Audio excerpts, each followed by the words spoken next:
First at 5 o'clock, a Claremore mother and son have been arrested for murder after a deadly shooting happened last evening. Thank you for joining us. I'm Lori Fulbright. And I'm Craig Day. The Rogers County Sheriff's Office says Gary Hubble shot and killed a man who was on a motorcycle, and his mother is the one who handed him the gun. News on 6's Reagan Ledbetter is live in Claremore with the latest on the investigation. Reagan? Craig and Lori, investigators say they're just trying to make sense of what happened. They say Gary Hubble was on his porch when he shot the victim with a rifle, but they say the victim was more than 60 feet away in the road on his motorcycle. A woman called 911 saying her neighbor had shot and killed her friend Mike Hansen.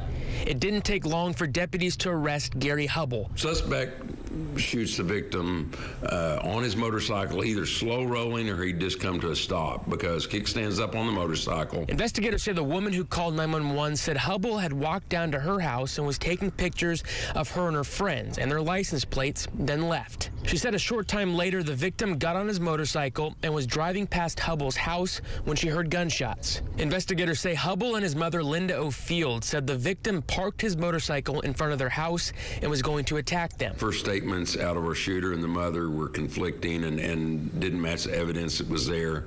Were later recanted. Sheriff Walton says O'Fields handed her son the gun, knowing he is a convicted felon and isn't allowed to have a gun. Ex-con that knows he can't have a weapon, requesting his mother to go in and get that weapon. She does, gets it out of a cabinet, gives it to son, to shoot this guy that we can't shows any aggressive threat towards a shooter whatsoever.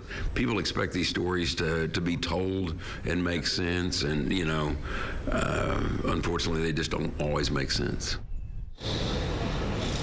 Now, investigators say the victim wasn't armed, and right now they haven't found any evidence that he was threatening the suspects. Live in Claremore, Reagan Ledbetter, Oklahoma's Own, News on 6.